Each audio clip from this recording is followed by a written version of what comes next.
Saudi अरब के crown Prince Mohammad बिन सलमान यानी MBS इन दिनों सिर्फ आर्थिक चुनौतियों से नहीं बल्कि ईरान फैक्टर से भी जूझ रहे हैं। खाड़ी की राजनीति में जो कुछ भी बदलता है उसकी धड़कन तेहरान और रियाद के रिश्तों में साफ सुनाई देती है। एक तरफ ईरान क्षेत्रीय प्रभाव बढ़ाने में लगा है तो दूसरी तरफ सऊदी अरब अपनी सुरक्षा, अर्थव्यवस्था और नेतृत्व की स्थिति को संतुलित रखने की कोशिश कर रहा है। सवाल यह है, क्या एमबीएस की महत्वाकांक्षी योजनाएं ईरान अमेरिका तनाव की छाया में फंसती जा रही हैं? सबसे पहले आर्थिक पहलू को समझिए। विजन 2030 के तहत एमबीएस ने सऊदी अरब को तेल पर निर्भर अर्थव्यवस्था से निकालकर पर्यटन, टेक्नोलॉजी और वैश्विक निवेश का हब बनाने का सपना दिखाया। लेकिन तेल की कीमतें अपेक्षा से कम रहने और क्षेत्रीय अस्थिरता के कारण कई मेगा प्रोजेक्ट्स की रफ्तार धीमी पड़ती दिखी। अगर ईरान और अमेरिका के बीच सीधा टकराव होता है तो खाड़ी क्षेत्र के समुद्री मार्ग, तेल टैंकर और ऊर्जा आपूर्ति सबसे पहले प्रभावित होंगे। ऐसे में सऊदी अर्थव्यवस्था पर दोहरा दबाव आ सकता है। तेल बाजार में उतार चढ़ाव और निवेशकों का भरोसा कमजोर होना। दूसरा बड़ा मुद्दा है सुरक्षा। ईरान और सऊदी अरब के रिश्ते दशकों से अविश्वास और प्रतिस्पर्धा से भरे रहे। यमन, लेबनान और सीरिया जैसे मोर्चों पर दोनों देशों के हित टकराते रहे हैं। हाल के वर्षों में चीन की मध्यस्थता से संबंधों में नरमी आई जरूर है, लेकिन जमीनी स्तर पर तनाव पूरी तरह खत्म नहीं हुआ। अगर अमेरिका ईरान तनाव बढ़ता है और युद्ध जैसी स्थिति बनती है तो सऊदी अरब खुद को सीधे या परोक्ष रूप से संघर्ष के घेरे में पा सकता है। यही वजह है कि एमबीएस हर कदम बेहद सावधानी से उठा रहे हैं। तीसरा पहलू है क्षेत्रीय नेतृत्व की दौड़। संयुक्त अरब अमीरात ने निवेश और कूटनीति के जरिए अपनी अलग पहचान बनाई है।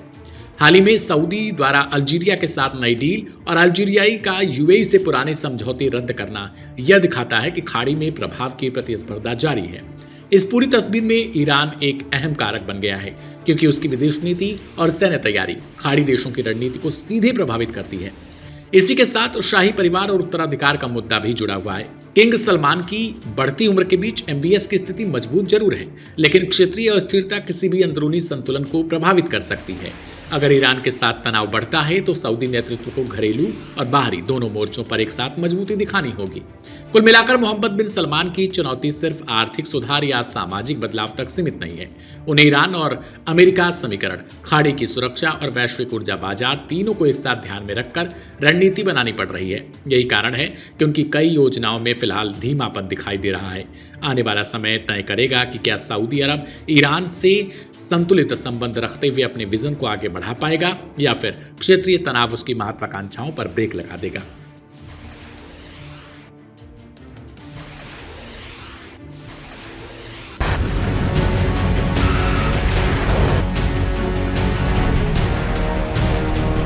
ईरान और अमेरिका के बीच बहुत बड़े पैमाने पर युद्ध छिड़ने की आशंकाएं अब सिर्फ कयास नहीं रह गई हैं, बल्कि जमीन पर दिख रही सैन्य तैयारियां इन दावों को और मजबूत कर रही हैं। बीते कुछ दिनों में सोशल मीडिया पर जिस तरह के पोस्ट, वीडियो और सैटेलाइट तस्वीरें सामने आई हैं, उन्होंने पूरी दुनिया का ध्यान मिडिल ईस्ट की ओर खींच लिया है।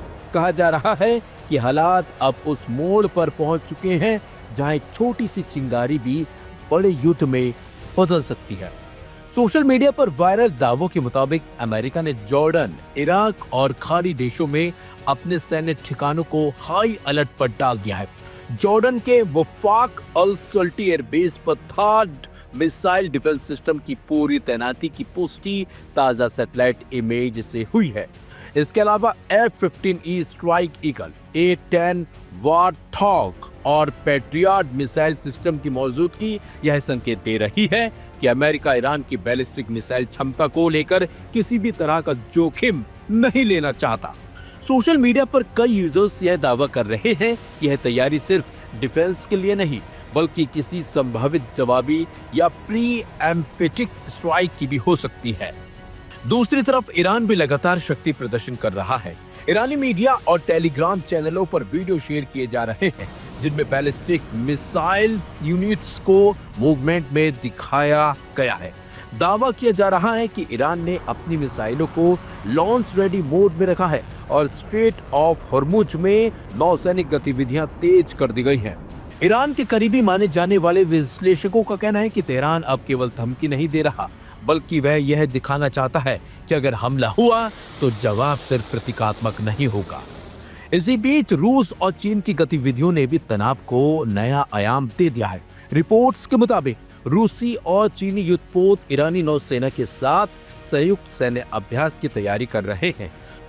सोशल मीडिया पर ऐसे पोस्ट वायरल हैं जिनमें दावा किया जा रहा है कि रूस का एक प्रमुख युद्धपोत उसी समुद्री क्षेत्र की ओर बढ़ रहा है जहां अमेरिका का एयरक्राफ्ट कैरियर अब्राहम लिंकन मौजूद है। हालांकि इन दावों की आधिकारिक पुष्टि नहीं हो सकी है, लेकिन अंतर्राष्ट्रीय रणनीतिक हलकों में इसे बेहद गंभीर संकेत के तौर पर देखा जा रहा है। इन तमाम सैन्य तैयारियों के बीच कूटनीति भी पूरी तरह खत्म नहीं हुई। ओमान में ईरान और अमेरिका के बीच बातचीत की खबरें सामने आई हैं, लेकिन जमीनी सच्चाई यही है कि बातचीत के समांतर हथियारों की तैनाती लगातार बढ़ रही है। जानकारों का कहना है कि यह वही दौर है जिसे युद्ध से पहले की खामोश तैयारी कहा जाता है, जहां शांति की भाषा के पीछे ताकत का खुला प्रदर्शन चलता रहता है। सोशल मीडिया पर चल रहे कई दावे यह भी कह रहे हैं कि अगर युद्ध हुआ तो इसका दायरा सिर्फ ईरान और अमेरिका तक सीमित नहीं रहेगा। इजराइल खाली देश और ईरान समर्थित क्षेत्रीय समूह भी इसमें खींच सकते हैं।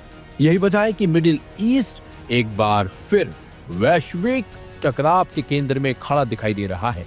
हालांकि आधिकारिक तौर पर अभी किसी भी देश ने युद्ध की घोषणा नहीं की है, लेकिन जो तैयारियां दिखाई दे रही है यह जरूर बताती है कि हालात बेहद नाजुक है। फिलहाल सबसे बड़ा सवाल यही है कि क्या यह सिर्फ दबाव बनाने की रणनीति है या फिर दुनिया एक और बड़े युद्ध की दहलीज पर खड़ी है, क्योंकि इतिहास गवाह है कि कई बार युद्ध से पहले की शांति असल युद्ध से भी ज्यादा खतरनाक साबित होती है।